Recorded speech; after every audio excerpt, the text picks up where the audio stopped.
This video is brought to you by Letsynthisize Academy, the #1 place for practice-oriented courses for serious music producers. Yo, the last one here, welcome to the Neuro Dubstep Sunday episode, and today I want to talk about aggressive, deep Neuro Dubstep, so if you want to get up on UKF, this is the video for you.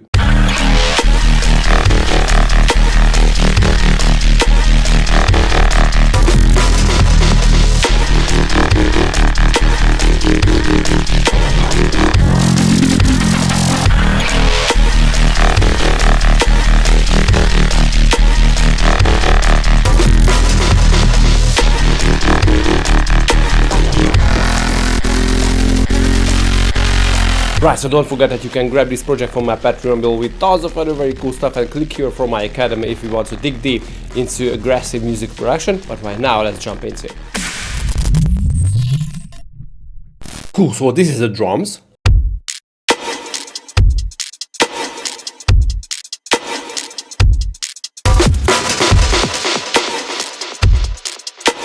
Go to the snare. And this is a quite unique sounding delay or reverb or whatever it is. So what I did is I used a spectral delay device, and there is a preset called delay spray. I tweaked these knobs a little and it sounds so cool on snare. It's a very unique kind of spectral delay. I really love it.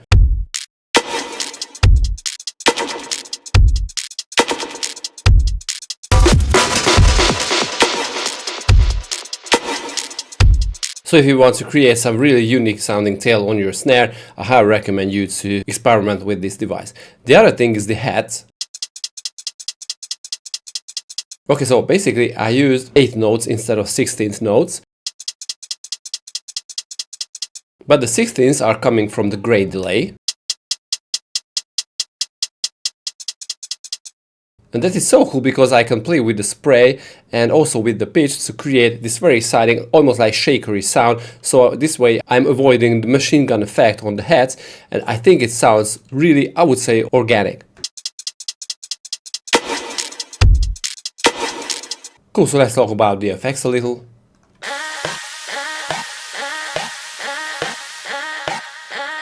This vocal hit is not a big deal here, just take a vocal, cut your favorite part from it, and just use these effects. I also have this offbeat ska. Very silly sounding stuff, maybe the all-pass filter is not very suitable for that. But by just using a simple sine with asymmetric minus and a sub,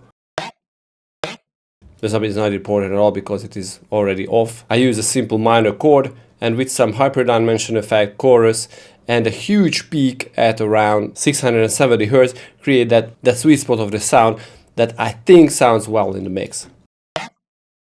Cool, and a stupid drop effect. Just a saw with a comb filter and the space effects. Right, so let's talk about the basses because these are the best, and I'm so in love with this style, honestly.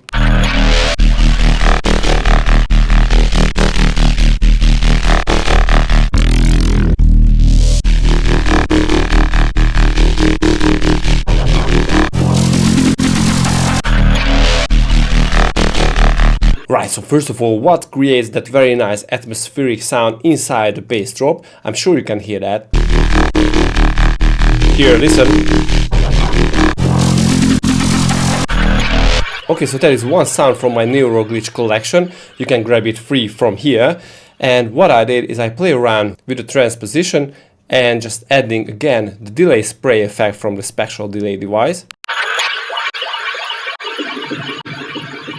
And with some EQing and multiband compression, it sounds so cool and fills up the background really well. And I think this is such a great, well, technique to use this kind of little glitches or ear treats with huge delay and reverb. Just fill up the background of your basses. Let's talk about the main bass. I think it's very simple. It's like a regular Neuro bass, distorted sine or compressed sine. But before we jump into the preset, let me talk about this device here, because Link just released two two very cool Max for Live devices. These are donationware, so you can grab it for free, but obviously it is a nice way to support the creator. Now the expander is a stereo widener, but in a very clever way, because what it does is basically adds with your sound without messing up the phases. And let me show it to you. If I drop a utility on that, and if I choose only the sides, you can hear that you hear almost the same stuff that we hear by just selecting the mid. It's true again if I pull back the high pass filter.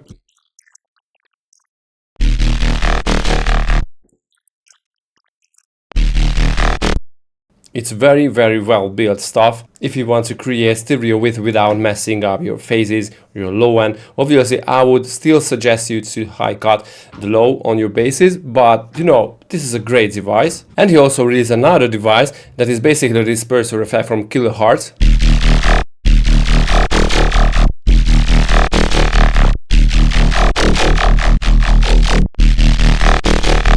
I'm sure you know about that, so I'm not going to describe it, but you know, these are really great additions to your collection. Okay, let's jump into the basses. It is really simple. The main oscillator is basically just a sine with the noise, and it all goes into filter, and the drive is the most important part here. This is what creates the compressed sine effect, and to add a little more recognizable tone to the sound, I used the Monster 8 wavetable using an FM modulator on oscillator A. And in the effects we have some stereo width, the EQ to basically make the sound audible.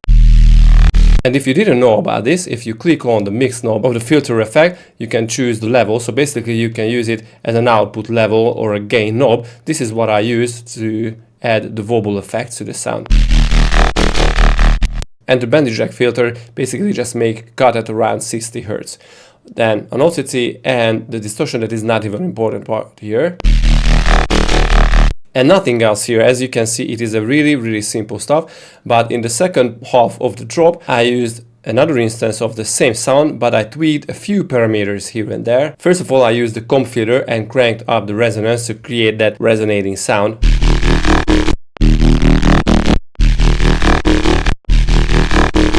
This is what creates the vocally deformant sound of the bass. And everything else is basically just the same, but this little tweak creates a whole different dimension for your basses.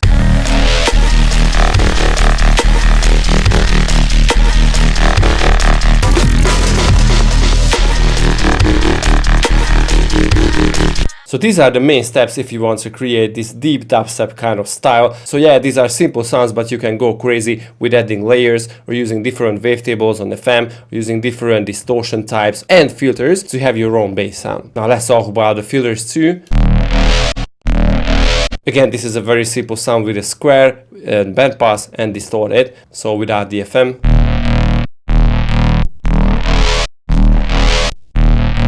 So I'm using this hyper wavetable modulated by the Monster 8, and I make a cut in the lows and in the mids to create some movement to the sound. But again, as you can see, the drive is a really important part here. Then the distortion. And the hyper dimension to add some width to the sound. Again, an equalizer to make the sound audible, especially on the highs. And I'm using the same stuff with the band eject filter to make the sound move. And an OTT and the phaser to the end to make the sound a little deeper. Alright, I have a growly bass. It lost in the mix honestly a little bit. The drum fill just plays under it. But I so love this sound. The workaround again is almost the same. We have FM from B, and this time it is anti-status with a simple sine. Without it, it's not that exciting. We have a sub and noise. But a trick here is a low pass filter again with a drive. But this time the filter is not that important, because the tone is created by the wavetable itself, especially with the asymmetric plus warping mode. Without that, it's not the same.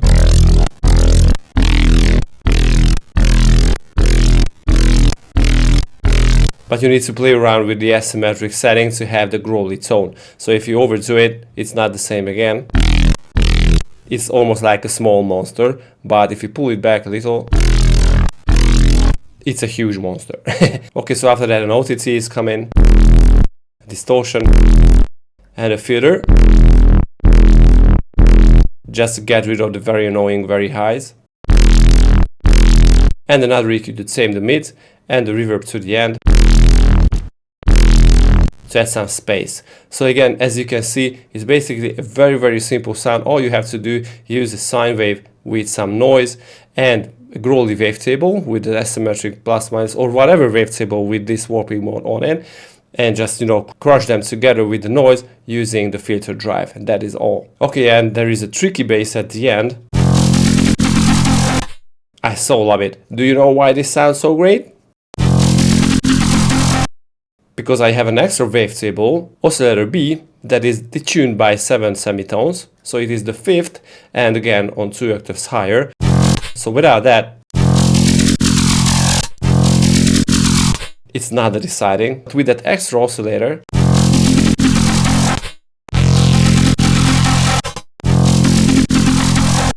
and especially with the drive inside a filter, it sounds really great. So it is the same stuff again, some width with a hyperdimension and OTT, a distortion. But this time the asymmetric distortion mode is our favorite here. An EQ to treat the mid-lows and the highs. And the chorus with just a little bit of extra voices. Okay, and there is another version of this at the end of the beat. So again, this sounds really great because I'm using one extra layer. And what I did, I took this bass and killed the sub oscillator. So this way I kept only the higher harmonics, and it sounds so great with the original sound. So I tweaked the LFOs to make the effect and the rise effect a little longer, and used a different warping mode, this time the remap 2. So this is sidechain, whatever kind of form to it. And I switched the sub oscillator to the PVM square. So without this, the sound does not grow. Everything else is the same, as you can see here, but I used a reverb filter to add a little more voice to the sound, or more noise or fur.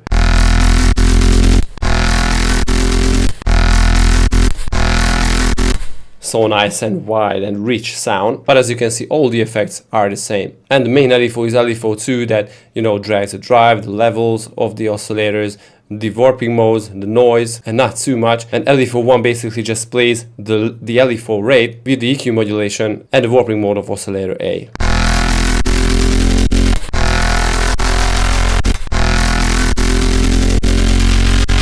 So I love how it changes the speed of the LFO during the sequence. Yeah, and I have an extra layer coming from wavetable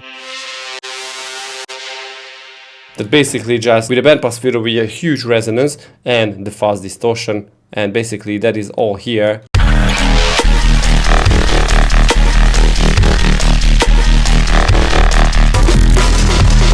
Right, so grab this project from my Patreon below and click here if you want to learn more about music production. I have awesome software courses. See you guys next time. Peace.